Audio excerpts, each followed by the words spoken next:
7:09. Let's talk Waterlooville. The town centre's been the topic of many a conversation about how rough it looks. Well, today the authority wants to hear from residents their views of what it's calling a festival of ideas to try and turn it all around. Our Hampshire and Isle of Wight reporter Dominic Blake has more on this. He joins me live from Waterlooville this morning.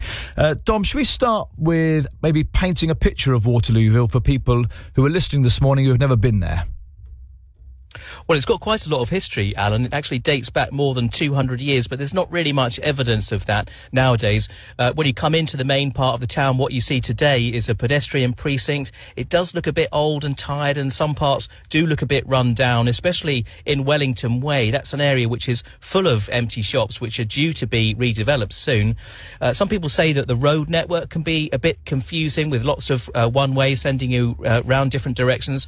And the town centre itself is some distance from more recent retail development to the north. You have to use an underpass to get there. So that's another issue that people sometimes pick up on. So I think it's fair to say that things could be a bit better, Alan. And this is now the council going, look, let's draw up a master plan. We want to get everyone involved. Yes, exactly. That's Havant Borough Council, and so it's decided to host this festival of ideas this week in a vacant shop, and it really wants to know what sort of things could be done to give Waterlooville a brighter future. And I've been asking local people that same question, Alan. This is what they've had to say. I love Waterlooville, and it would be nice to have more shops. Go back to the shoe shops and the toy shops and that sort of thing, rather than the charity shops and the hairdressers. Do you think that's going to happen, though, or is just everybody now staying at home and shopping on their computer without leaving the house? Well, that's true. That's very, very true. Yeah, he does. Yeah. But I like to support the shopkeepers. And also, you're seeing what you're buying. A regeneration thing been going on. It's been some time now, hasn't it? And it doesn't appear to be anything really happening, is there? So you'd like to see the redevelopment plan speeded up a bit? Yes, definitely. It was very nice, but now it's kind of gone downhill and it's just derelict, basically. There are some big empty bits, aren't there? Yeah, lots of big empty bits, but I suppose they need to condense it more maybe, and more interesting shops, but what they are, I'm not sure at the moment. And that's one of the toughest questions, Don. What kind of shops could succeed in Waterlooville?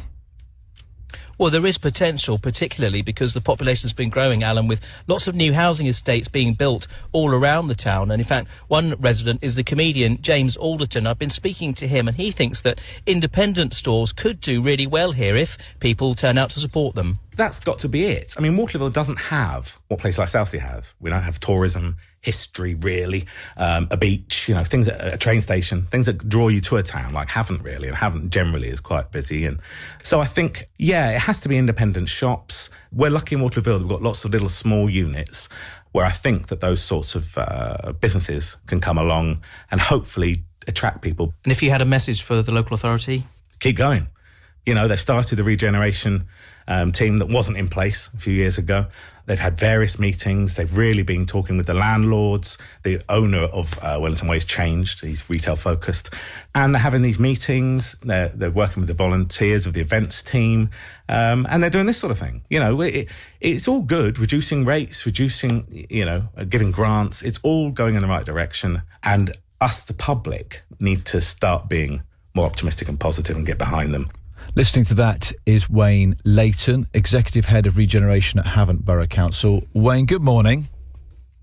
Morning. This is your challenge, I imagine, is to get this moving at speed, but the buy-in from local people needs to be high because it's their pound coin that you're after.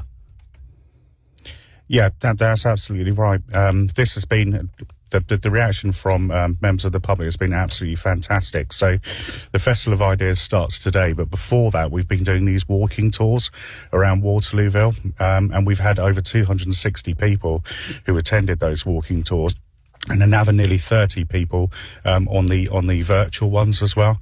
We had a public meeting back in November where the weather was absolutely awful. It's strange because there's a storm today, but on that particular evening, we had 170 people that turned up at Waterlooville Community Centre. So the members of the public really want to see this happening, and I'm really pleased, that we're starting to see some real momentum around Waterlooville. And this, the Festival of Ideas this week is a great opportunity again for members of the public to come down and have their voices heard.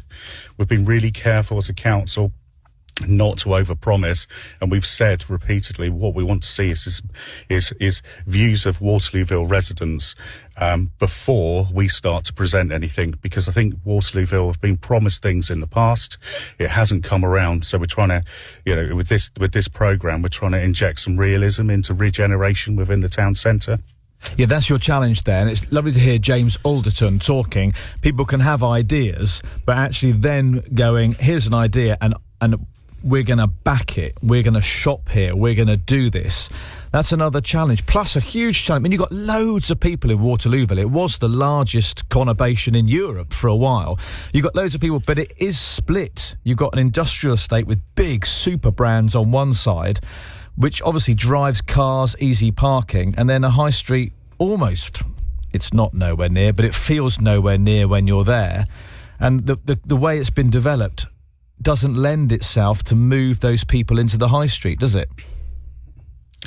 No, well, I mean, connectivity is a big problem, and that's something which will be addressed through the master planning process. But, Waterlooville actually, parts of it are actually doing quite well. The reason why we kind of see these pictures, particularly in the national news, of, Zombie Town, I think they've called it, is, Wellington Way was owned by a non-local institutional investor who wanted to turn that into flats. And as a consequence, what they did is they ran it into the ground and they forced the businesses out. And as a consequence, what you've got is these empty shops. Actually, you take Wellington Way out of the equation, and that's being developed at the moment. Actually, Waterlooville's number of vacancies will be less than many towns around the south coast. We've also got the issue with the huge Waitrose, which is in Duke's Walk, and John Lewis is still, paying the rent on that. And as a consequence, again, non-local institutional investor has no motivation to actually get a new tenant in there.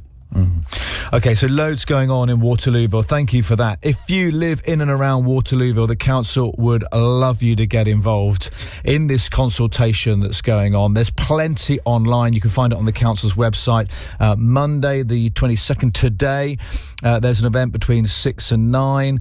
Workshop sessions as well. We've got workshop sessions going on Tuesday, Wednesday and Thursday. You can find out more all about the Festival of Ideas. Waterlooville is where you need to go. Waterlooville Town Centre, the master plan event page is what you need to look at. But it's easy to find. I know for a fact they would love for as many people as possible to get involved with their presence, with their attendance and their thoughts and their ideas. And like they say, they're not a million miles away from putting something fantastic together. More on that later in the show, 17 minutes past 7.